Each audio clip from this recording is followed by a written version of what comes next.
Hi everybody, and welcome to the second video relating to my lecture from April 7th. When we left off in the first video, what we were talking about was this 3I model of intelligence-led policing. And I mentioned to you that one of the reasons I teach this 3I model in my crime analysis classes, even though it's a model that's specific to intelligence-led policing, is because I believe that the crime analysis process falls a bit short. And the reason I believe that is because the crime analysis process does not have a step in its model where we have an analyst who, after interpreting the criminal environment, conveys this information to a decision maker in such a way that they're going to influence their thinking and judgment as to what the best way to have an impact on the criminal environment is. Right, so again, although this is specific to intelligence-led policing, I think it's relevant to a crime analysis class as well. I also mentioned that we can assume for the purposes of this class that this analysis step here, which is the first step of the 3I model, has built within it the first couple of steps of the crime analysis process. So the data collection phase, the data collation phase, as well as, of course, the analysis phase. And so now what I want to do is move on to discussing some evidence about what we know does and does not work in policing. But before we do, I just want to take a step back and review some of the skills that we've learned, because hopefully it's going to show you that where we are in the course, we've actually hit those different steps of the crime analysis process. So you've learned skills related to the first couple of steps. So we'll take a step back and we'll have a look at some of those skills. Right, so in terms of the data collation phase, if you think back to the beginning of the semester, you've learned how to enter data in a Microsoft Access database. You've learned how to manage that data within Access, how to clean it up, how to create new variables in not only Access but Excel as well, how to aggregate data. So these are all steps that are part of this data collation phase. And so you've learned the critical skills that are necessary to complete that step of the crime analysis process. You've also learned some rudimentary data analysis. So to this point, although we haven't gotten very far into getting into more sophisticated analyses, you've learned the basic steps, which is to be able to describe trends in our data. So to describe trends in crime over the course of the day or the day of the week. Right? These are important skills. You've also learned a rudimentary hotspot identification technique. And so if you think to your midterm project, what you did was you identified the 3 highest crime dormitories on Rowan's campus. And so there's many more sophisticated ways to identify crime hotspots using geographic methods, which we're going to touch upon in this course, as well as in crime mapping and crime analysis too. You did learn the kind of introductory and basic way of identifying hotspots. And then finally, and this is starting to get to that second step of the 3I model, where we're conveying information to decision makers in such a way that we're influencing their thinking in terms of what they're going to put into place in the field to try to have an impact on crime. We learned some report writing skills, and so you read those chapters from the International Association of Crime Analysts book. And so the ability to write and verbally convey this information to decision makers is going to become critical. And so the next question becomes, well, once police leaders are equipped with information that we glean from crime analysis, what strategies should the police implement in the field? And of course that question is going, or the answer to this question is going to depend on the results of our analysis. But it's also imperative that we have police leaders as well as analysts that have an understanding of what works and what doesn't work in policing. And so I want to spend a bit of time talking about what we know. And before we do, I just want to point out that a lot of the information that we know about what works in policing is based on evaluations of the various strategies and tactics that police agencies put into place in the field. So an important job of policing scholars is to provide information to professionals in the field of policing about whether what they're doing works or not. And so these evaluations play an important role in ensuring that the field of policing is implementing evidence-based practices. And so before we get into what does work, I want to spend a little bit of time talking about what doesn't work in policing, specifically as it relates to crime prevention. If you've taken my introductory policing class and also the critical issues class that I offer, it's likely that you will recall the standard model of policing. And the standard model of policing involves three things.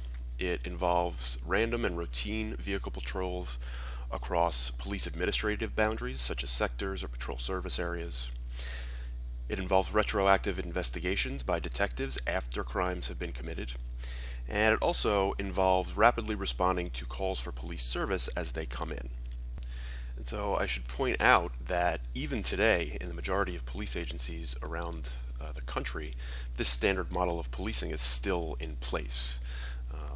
I don't think that we can blame police agencies necessarily for this, because if you think of rapid response to calls for police service, specifically, if a 911 call is placed, the public expects that the police are going to respond to that call.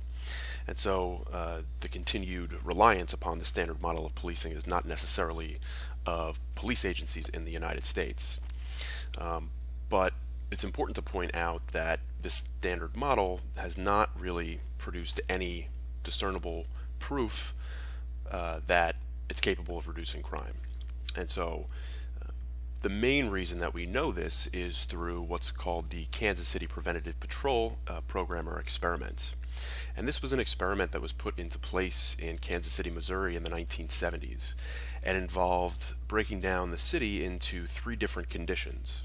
So there was a group of sectors that received the standard level of patrol that they otherwise would have received by the Kansas City Police Department.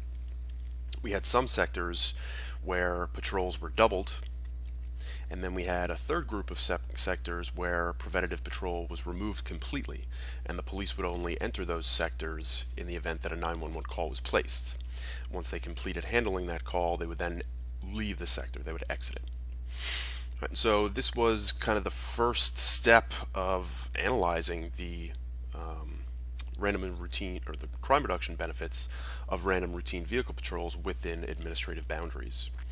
And what was found was, regardless of whether we kept the level of police presence the same, whether we doubled it, or whether it was completely removed, didn't see any differences in terms of the level of crime that was occurring in these locations.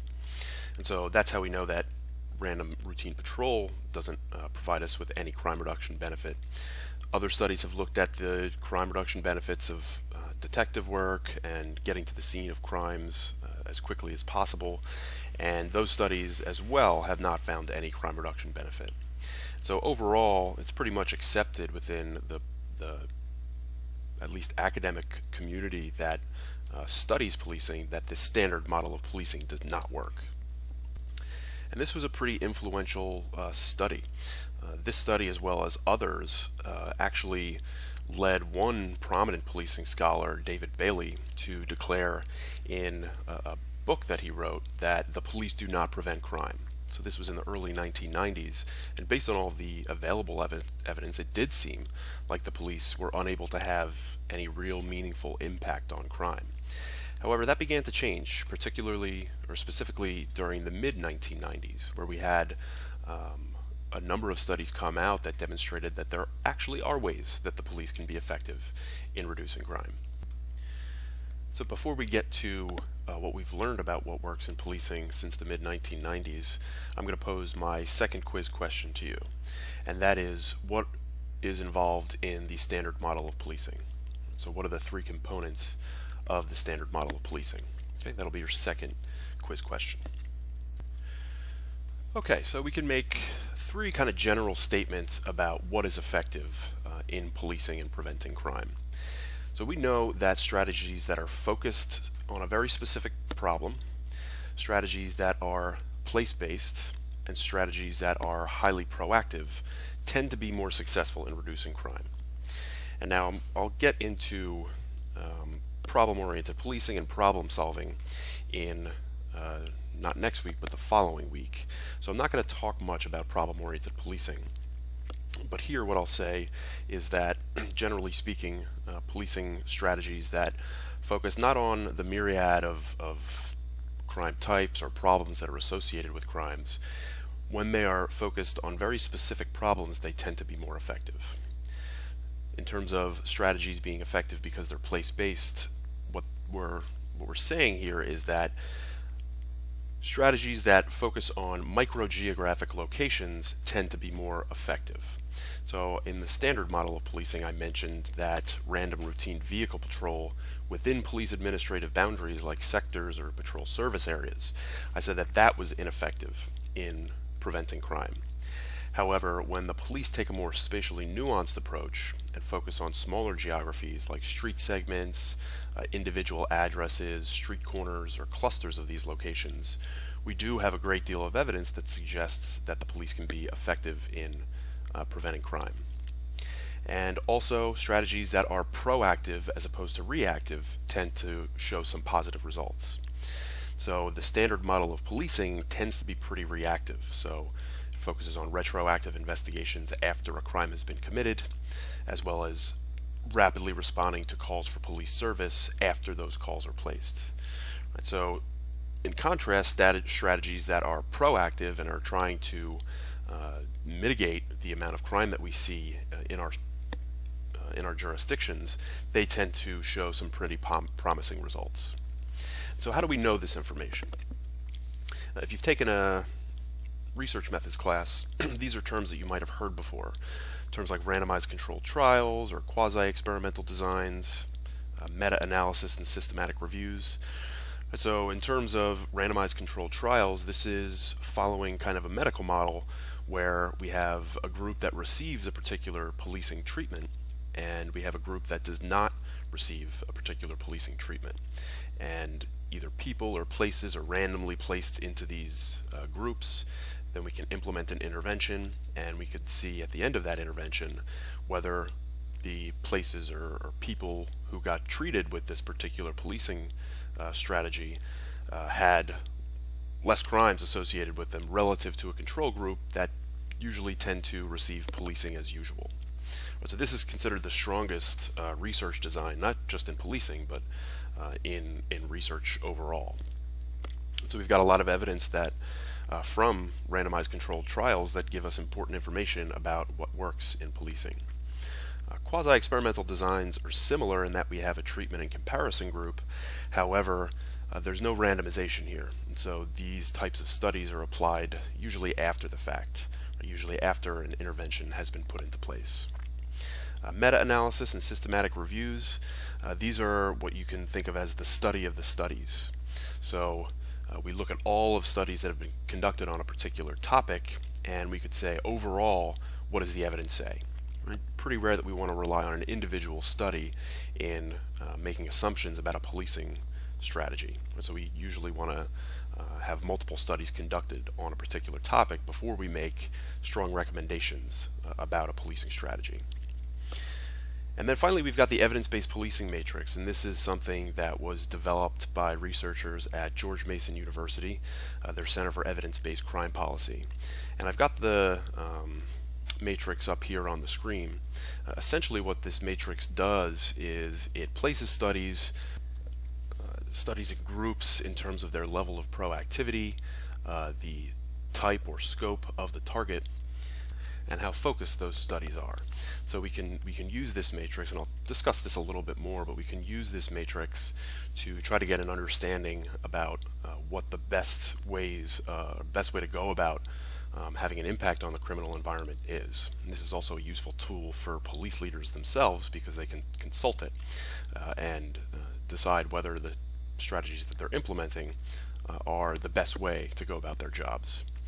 However, I'm reaching the end of my 15-minute video limit here, so what I'm going to do is I'm going to close this second part of the lecture out here, and I will see you in video 3 where we'll pick up where we left off.